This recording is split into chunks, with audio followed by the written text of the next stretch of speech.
मेरे सभी सुनने वालों को मेरा प्यार भरा नमस्ते। दोस्तों 2023 का बजट 1 फरवरी 2023 को प्रेजेंट कर दिया गया और इस बजट के अंदर ऑनलाइन गेमिंग के ऊपर भी अब टैक्स लगाना स्टार्ट कर दिया गया। ऑनलाइन गेमिंग का मतलब क्या है उसको इन्होंने डिफाइन किया। ऑनलाइन गेमिंग का मतलब है ऐसी कोई भी गेम जिसको हम लोग इंटरनेट के जरिए एक्सेस कर सकते हैं और किसी भी कंप्यूटर के ऊपर या फिर किसी भी प्रकार के कोई टेलीकम्युनिकेशन डिवाइस के ऊपर, दैट इज मोबाइल के ऊपर।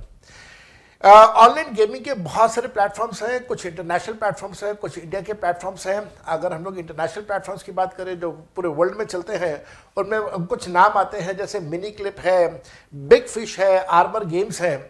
अगर हम लोग कुछ इंडियन गेम्स की बात करें तो ड्रीम्स 11 है। ड्रीम्स 11 से याद आता है कि ड्रीम्स 11 के ऊपर मैंने पहले भी एक वीडियो बनाया था जिसमें मैंने आपके साथ ये डिस्कस किया था कि ड्रीम्स 11 के ऊपर टीम बना के खेलना क्या ये गेम ऑफ स्किल है या गेम ऑफ चांस है। तो आप इसके लिए मेरा वीडियो ज़रूर देखिएगा। इस वीडियो को देख के आपको अच्छा लगेगा, ड्रीम्स 11 के बारे में आपको कुछ नई बातें सीखने को मिलेगी। बात को आगे बढ़ाते हैं। जो ऑनलाइन गेमिंग है उस ऑनलाइन गेमिंग से रिलेटेड अब इस बार बजट के अंदर प्रपोजल है कि टैक्स लगा दिया जाए 30% का, और उसके लिए नया सेक्शन इंट्रोड्यूस कर दिया गया, सेक्शन 115 बीबीजे।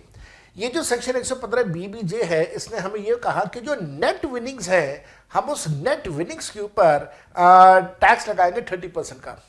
अब ये नेट विनिंग्स क्या है, कैसे कैलकुलेट होगा नेट विनिंग्स? नेट विनिंग्स को कैलकुलेट करने के लिए इनकम टैक्स रूल्स बनाए जाएंगे। अभी तक तो नहीं बनाए गए, आने वाले कुछ दिनों में, कुछ समय में इनकम टैक्स रूल्स बनाए जाएंगे नेट विनिंग्स कैलकुलेट करने के लिए, और उस नेट विनिंग के ऊपर 30% का टैक्स है ऑनलाइन गेमिंग पे। इससे से रिलेटेड एक नया सेक्शन एक और इंट्रोड्यूस कर दिया गया जो कि टीडीएस का सेक्शन है।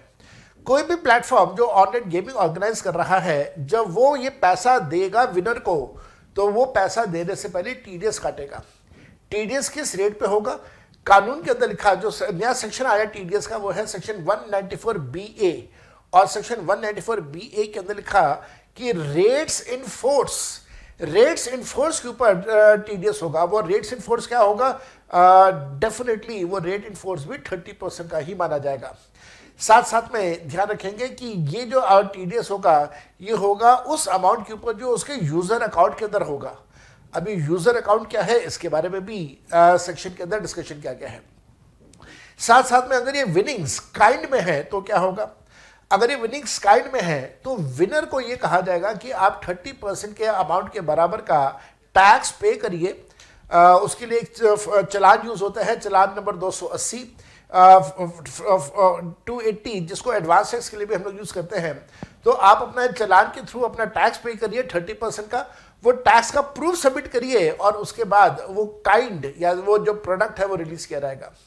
मान लीजिए अगर विनिंग्स काइंड और कैश दोनों में है और कैश सफिशिएंट नहीं है 30% का टीडीएस के लिए, तो फिर वहां पे अगेन जो डिफरेंशियल अमाउंट है वो डिफरेंशियल अमाउंट का टैक्स पे करना होगा using form number 280, and only then the product will be released. Cash तो यूज हो गया टीडीएस में, डिफरेंशियल अमाउंट जो है उसके लिए आपने फॉर्म 280 सबमिट कर दिया, टैक्स पे कर दिया, और जो प्रोडक्ट है उस प्रोडक्ट को फिर रिलीज कर दिया जाएगा।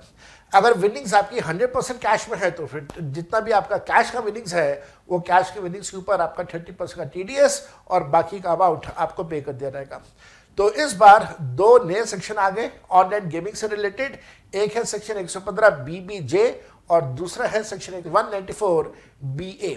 और इस बात का ध्यान रखिएगा, जो नॉर्मली हमारे पास विनिंग्स के सेक्शंस हैं 194 B एंड हॉर्स रेसेस का सेक्शन 194 BB, वहां पे हमारे को 10,000 रुपए का एग्जम्पशन लिमिट मिलता है।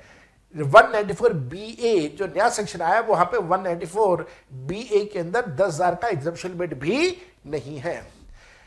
इसी तरह के और बहुत सारे अमेजिंग वीडियोस मैं लेके आता रहूंगा। अगर आपने चैनल को अभी तक सब्सक्राइब नहीं करा है तो चैनल को एक बार सब्सक्राइब जरूर कीजिएगा, एंड मैं आपको मिलूंगा नेक्स्ट वीडियो के अंदर।